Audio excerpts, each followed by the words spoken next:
All right, so R1, the Rabbit R1. Did you hear about that? I did hear about the rabbit. It dropped, bright orange square you put in your pocket. Yep. Yeah. Yeah. Oh, I heard about it. So this is the first of many AI devices to hit the market. Yeah. We've seen the Rabbit R1 as well as the, what's the other one? Humane's AI Pin. Yeah. We've seen barely anything about the O1 Lite. Yeah, and the Heavy. I want to see more about that. Yeah. But, yeah, that's going to be And then interesting. the Ray-Ban Meta sunglasses. I think that's really it, though. On the terms of wearables, that's pretty close to it. It's pretty close. Yeah, right. There could be, you could consider the VR headsets a wearable, or the Vision Pro. Yeah, but whatever the fuck it is. I think this is the first type of device where AI is like the forefront, like Right. it's the heading Yeah. of the device. Whereas something like the Vision Pro is like augmented reality, Right. but it might have some AI like doing stuff in the back end. Yeah. But this is like I bought it because it's AI. Yeah. AI. Right. So of course. the Rabbit R1, it's a new AI device, not wearable. It's portable, so like a Correct. smartphone. So you put the smartphone in one pocket and the Rabbit in the other pocket. Yes. Pretty much. Designed by Teenage Engineering. That's the name. That's like it's Yeah. not just like by some teenagers. Like they're called Yeah, they're called Teenage Teenage Engineering. Engineering. So it's got a built-in screen, some physical controls. It uses a dial. It's got like a physical dial that Like you a can, scroll wheel type of thing. Yeah, Yeah. Yeah. pretty strange. It so is. They opted out of the touchscreen. They give Right. you a camera, and then just like a dial that you can scroll. That camera's cool though. It's a full like 360 Right, camera. right. So one of That's the cool. applications is you're walking around and you see a building, right? Maybe it's a monument. Yeah. You can just take your Rabbit R1 out and say, hey, who designed this? Like, when was this building constructed? Yeah. And it's able to identify the building you're looking at and then give you details about it. Right. So tour guides are screwed. Fucked. My biggest thing that I would, probably use it for is like nutrition. You could take pictures of food and things and be like, yo, like, average serving size. Let's give me some nutrition. Is this Right. good? Is this bad? Which I'm sure you can do with your phone and look it up. But That's one of the things actually that the Humane AI Pin used in the marketing video. it's not out yet. It's just a beta. Like they haven't released. No, they it. actually they released the beta part of it, but like Right. it was so inaccurate. Right. It what's the word? When it makes stuff up, Oh. Yeah.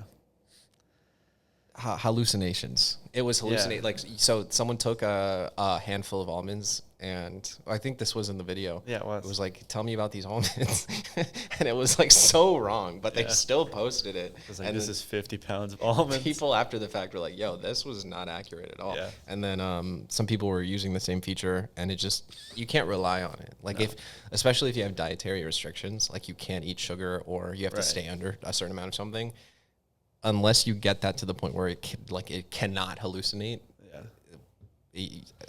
That's some more people of like could be in trouble for that, for sure. it's more of a gimmicky feature.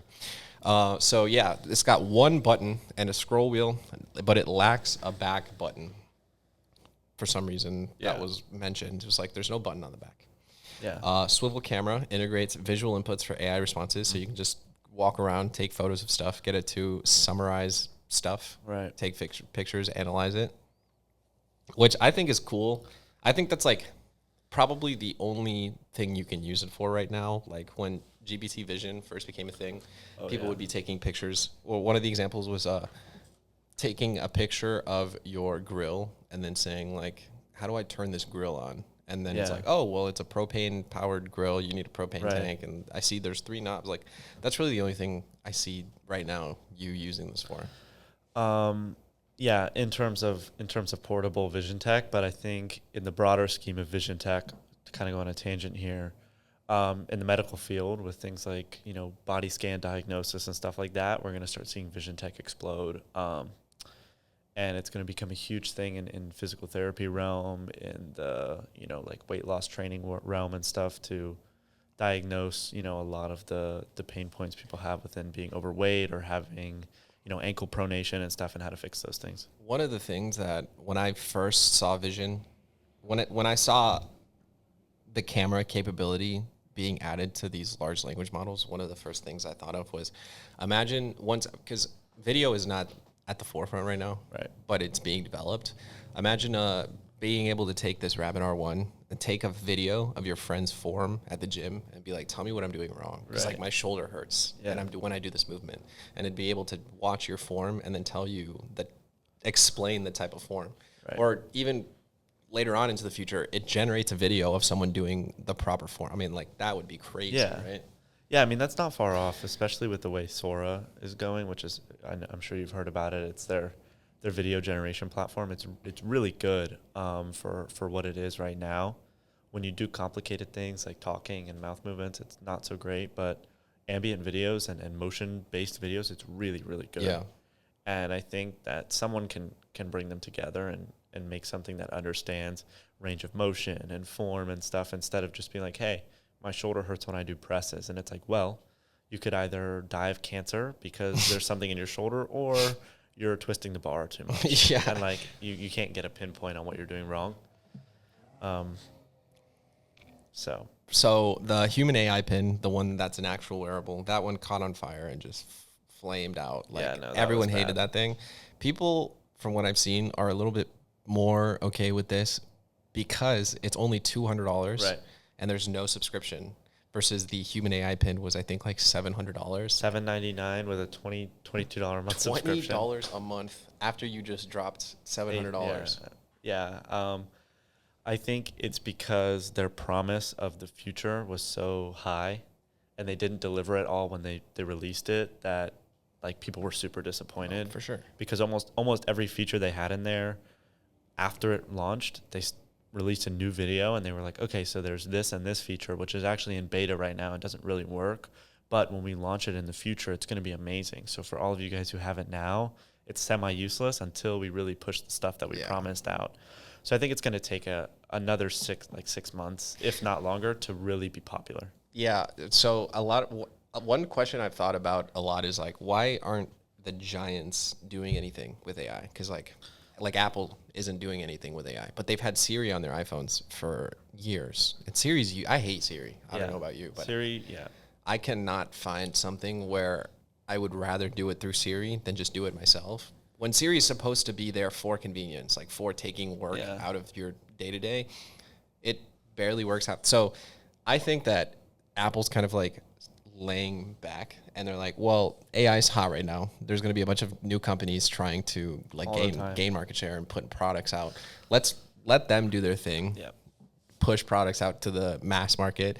Then we'll let them crash and burn. We'll figure out where their products are going wrong and how we just patch that and then release the Apple version of it, and it'll be what people are wanting for it. Right. And that was actually in my topic, which was such a funny convenience. We'll get into it later, but Apple's moving into the, personal space and home assistance sort of realm. They're not really touching the online AI stuff because it's so dominated by these brand new companies who are trying to figure everything out, like you said, and they're branching into like the Roomba, which has been an AI home assistant for so long, but stuff more like cleaning, cooking, and et cetera, which is going to be far off and it's really expensive, but they canceled their EV project for it. And the Apple car was like a thing 4 years ago. I thought that was like a meme. Nah, it was a concept. It was like Photoshopped. And they started pushing into like the EV realm, and then they ended up stopping that. And, it was very recently that they switched into some like home robotics and, work from home assistance type of stuff. Before we move into your topic, so this thing is priced at $200. You can put in a SIM card, I believe. Actually, not too sure on that note. But so the trend that I was seeing was, this is the industry trend of companies releasing a product that aren't fully developed. So it's like, hey, we're using AI to kind of sell this thing. AI itself is being developed. Try out this new product. The tools, the features that we are advertising for it, they kind of work, I guess. Yeah, that's just going to be a trend for the next, however so often, because even like for those of you who don't know who I am, I have like an AI company where we make software, and even for us, we pinpoint an idea for a client, and then AI starts developing so rapidly that they have a new idea and they see a new thing that just came out, and we end up editing our software like 3 or 4 times until we pinpoint the exact features. And I think that people and these companies do the same exact thing, where they find something new. It doesn't work yet. They build the hype, and then they push it out with very specific use cases, and people expect it to be used for anything, even though those examples they may be showing are the only examples that really work, right? Like they've trained it to say what that serving, the orange that they scanned is the same serving size that they've trained it to know and say, but other sizes don't work and other types don't work. Right. And that's just going to be a trend for a while until it's so consistent that people aren't impressed by those features anymore. So there's really not going to be an in-between of like new feature that works fully without it being still broken in some way, because someone's going to think of a weird way to use it and it's not going to work. And then other people are going to do it and it's going to be broken. It's going to be halfway working. Would you rather have, let's say you got them both for free. Would you rather have the Humane AI Pin? Would you rather, okay, let's say you get both of them for free, either one for free. Would you rather have the Humane AI Pin or the Rabbit R1? Does the subscription come free as well? Yeah. The Humane? Yeah, we'll say it's they're both completely free. Yeah, if they're both completely free, I'm gonna take the Humane Pin just for the reason of the promise for the future.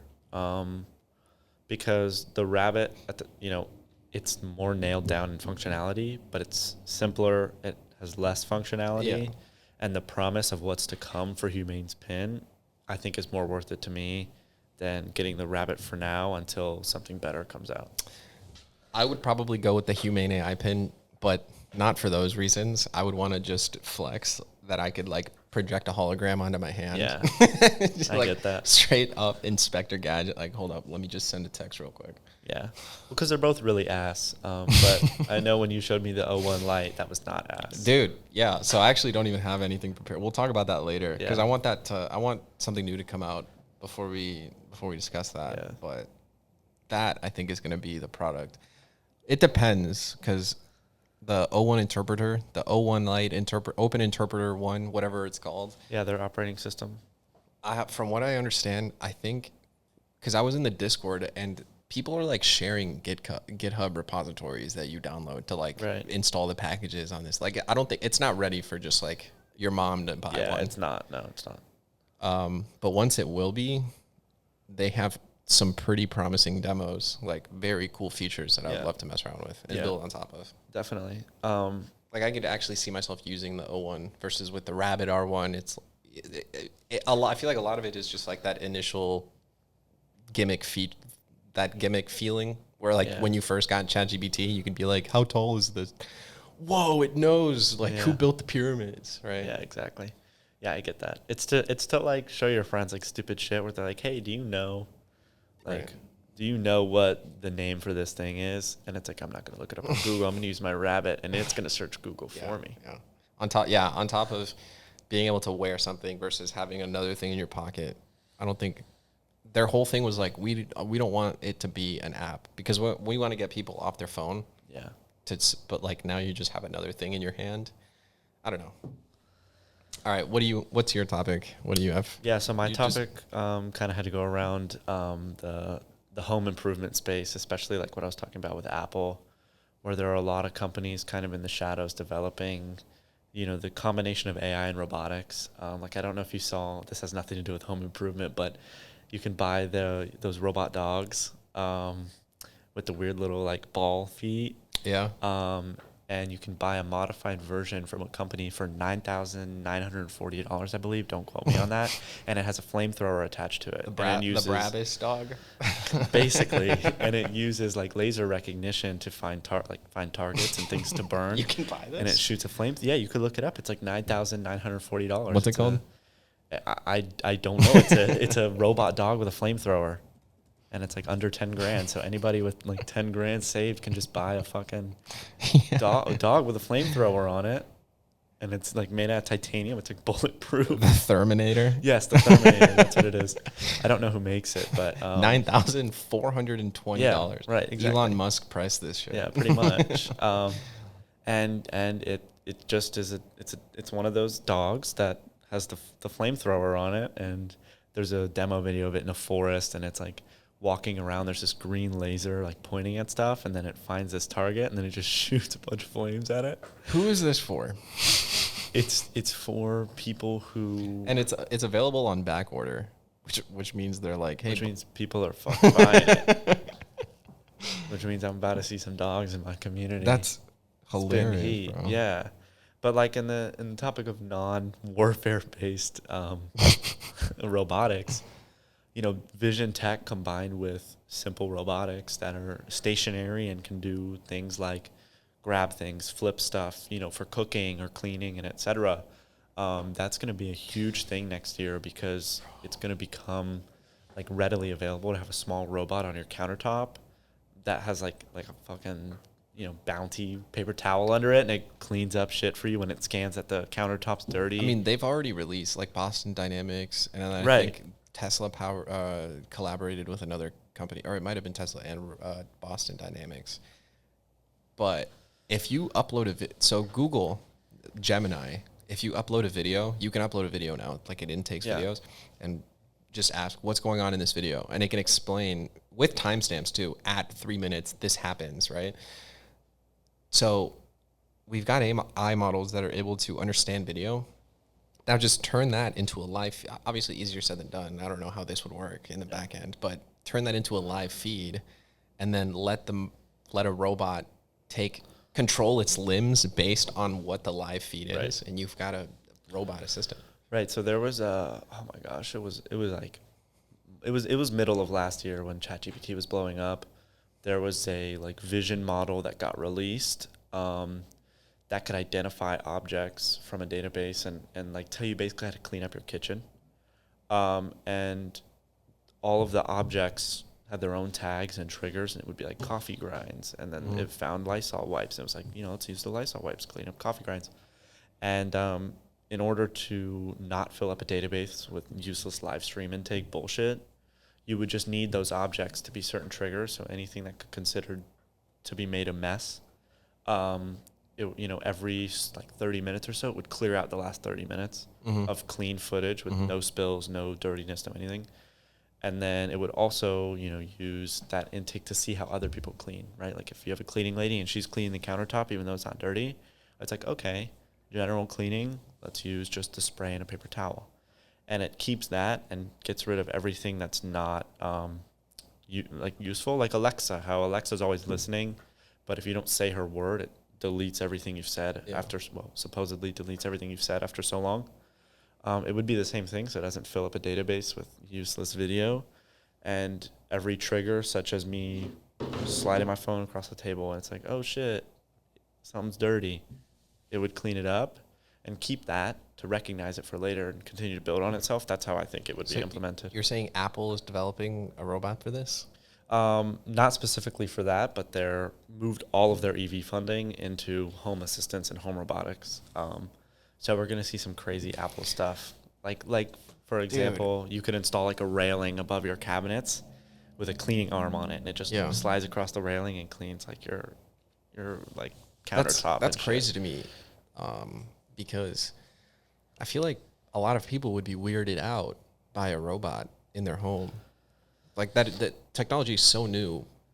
There's going to be some early adopters for sure that are like, fuck it, we're gonna get a robot. But in terms of mass market appeal, I feel like it's so new, people would be scared. Be like, I don't want to have a robot that's in control of itself and like knows that it can move stuff around and stuff. Yeah, of course. It's like the Roomba knife thing where people were putting knives on their Roombas, and it would go around, and they would be like, it's so terrifying, I can't stop it. I'm sure you've seen a video like that.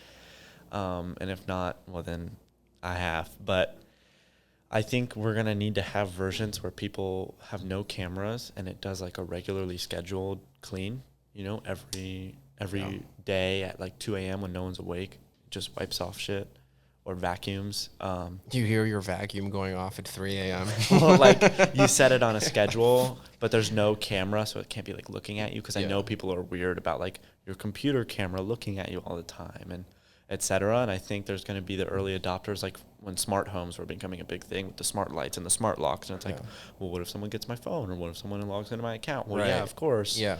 But, there's obviously security measures in place for the general person not to be able to like take your phone and unlock your house. And now smart homes are a huge thing. Like a lot of homes in my neighborhood and near me, and like a lot of those nicer homes, everything is smart cameras Yeah, and smart locks. to be able to control your entire house from a Right. phone is crazy. I've been to a friend's house who, from his dude, he had his blender on an Alexa plugin, so technically he could tell it to just turn Right. on. Or no, it And was just his say, coffee machine. Yeah, like, hey, make me a coffee, and you just set the thing under it and adjust the rest. I think there's a lot of things though, like for sure the camera is weird to some people. Like I don't want a humanoid. There's the humanoid aspect of it too. Like there's a machine that looks like a human.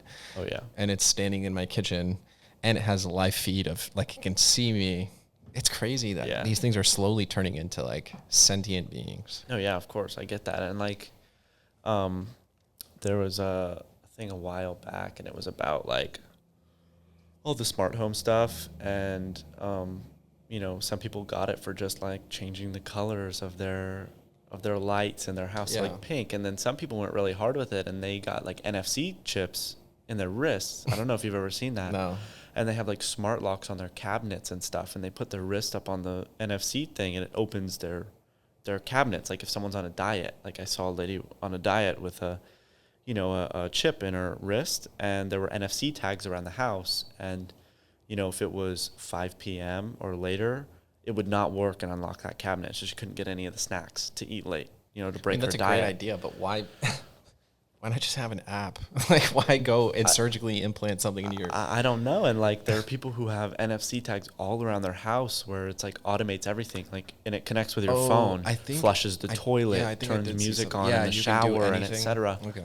Right, and they're super cheap, and I feel like, you know, eventually that's all it's going to be, where you're going to have biometric tech with, you know, an AI in the back that's, you know, learning your schedule and stuff and knows when and when not to be scanning that biometric tag. And it'll be doing things in the morning, like when you walk by your coffee maker, it knows you're waking up, makes your coffee instead of asking Alexa. And it's just going to get slowly more scheduled and automatic, where you're not even going to have to say anything or think about anything, and you're just going to wake up. And when you wake up and reach for your phone, the light's next to it, and it turns your lamp on so you can start to see, right? And it's just going to be like, it's going to spiral out of control eventually. Hopefully, so we can all learn our lesson. Yeah. Get shot back to the Stone Age. That would be... All right. So we are kind of on the topic of autonomous AI devices. Not really autonomous. Yours was because it's like this kitchen cleaner thing by Apple. So we talked about the Humane AI Pin, R1 Rabbit, the Apple robots. Now we're going to talk about the Ray-Ban Meta smart glasses that just got an update. Oh, they did? Yeah. So I'm pretty sure before, it's these Wayfarer style sunglasses. You put them on. They've got speakers. You can play music. You can take calls. They've got cameras. Only shoots in vertical format, by the way. So and it's only for like Facebook and Instagram. Right. Pretty much. Because what else would you use vertical video for? I mean, you wouldn't. It's for live streams. Yeah, but because it's Meta, that was like their first thing, was like, you can use Instagram and Facebook with it because there are Meta glasses. I feel like practically speaking, it's like the least practical format, the vertical video.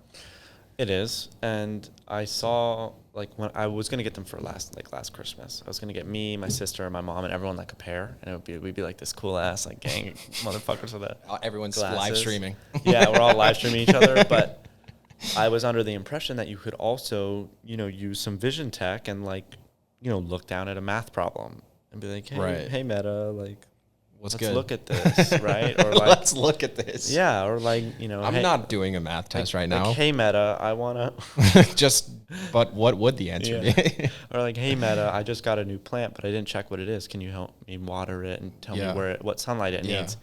But when I was looking at them, I ended up not buying them because that wasn't like a thing yet.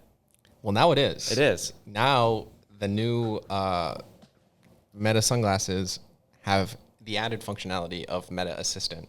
So it utilizes the cameras to be able to analyze what is in front of you, and then you can interact with the AI based on what you're seeing, what you're actually seeing, so without the need to pull out a separate camera.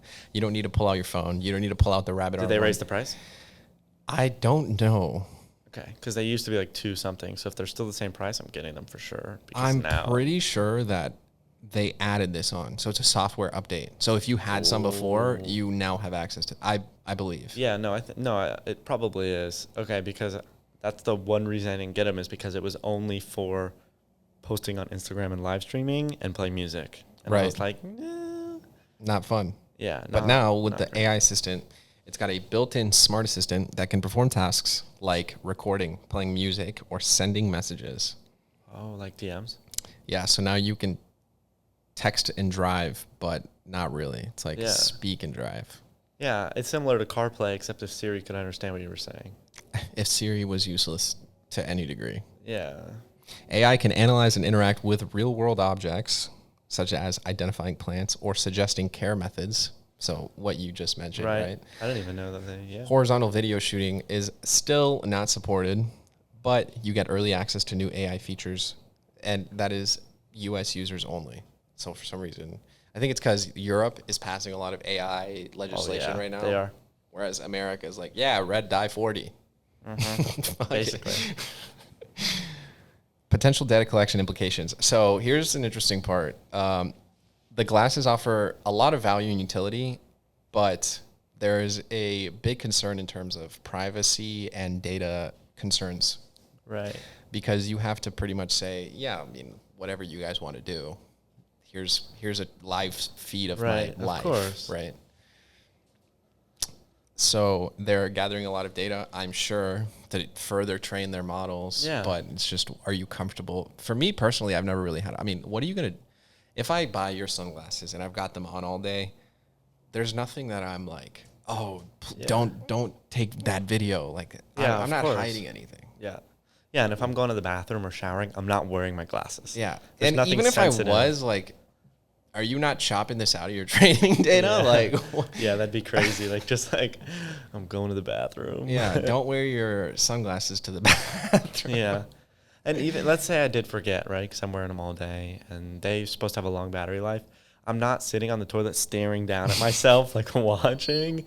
Like, it would just be looking at the wall. Highly functional, appearing as regular sunglasses, but with advanced technological integration, appealing to both tech enthusiasts and casual users concerned with style. Yeah. So yeah, I would wear them because from afar you can't even tell they just looks like sunglasses. Yeah, no, of course.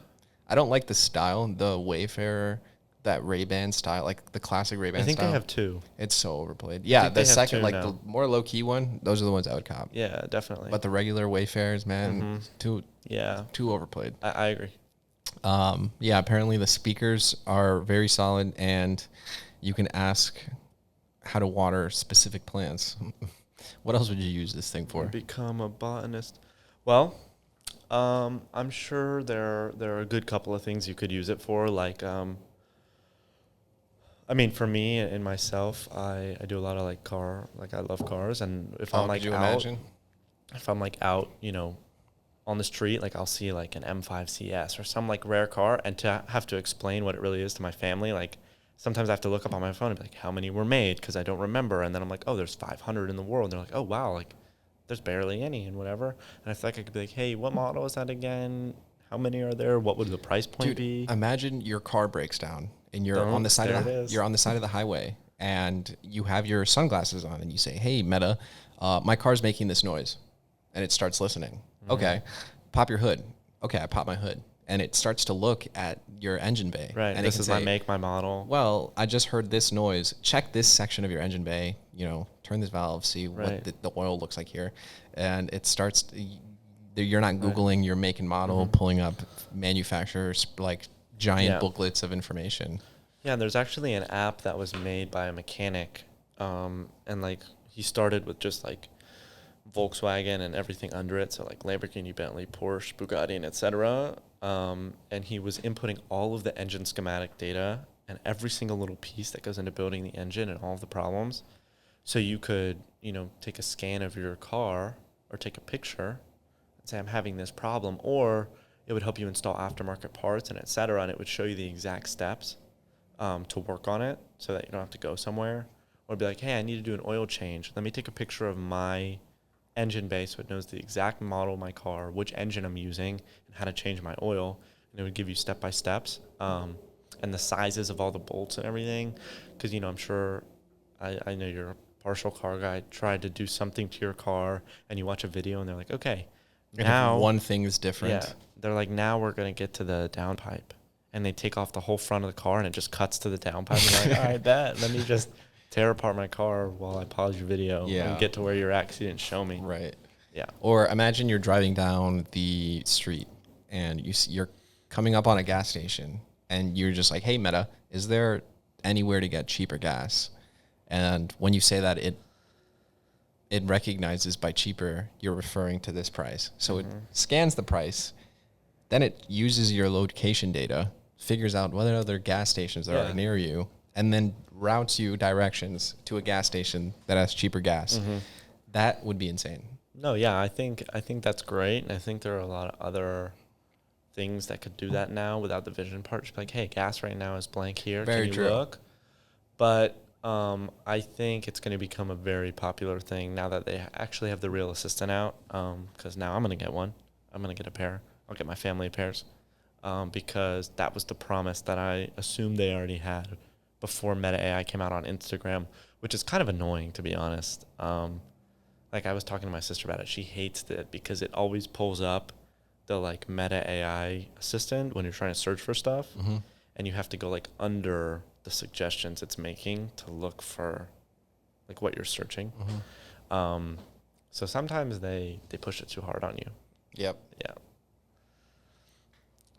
Well, this was a pretty good conversation on AI wearables, AI devices, and AI robots coming soon to you, to the nearest home. Yeah, the nearest home. Should we do like a per topic episode? Like this topic was like AI devices. Maybe the next topic is, or do you just completely random? Like you could bring in something completely. I feel like it sounds nice to have these topics, but it might be harder. It's going to be harder because there's so many different things going on with AI at once. Yeah. That the wearables are big right now, but there's also stuff in the background that's going to become big in 2 weeks. Yeah. And it's going to be really hard to pinpoint topics every time.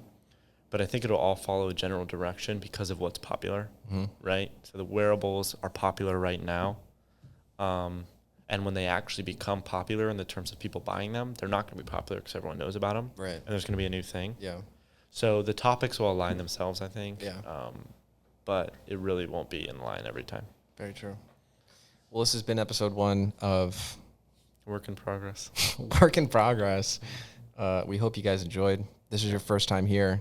That's okay. It's everyone's first time here. Yeah, it is everyone's first time here. This is episode 1. So like, subscribe. We'll catch you guys in the next one. Yeah. See y'all.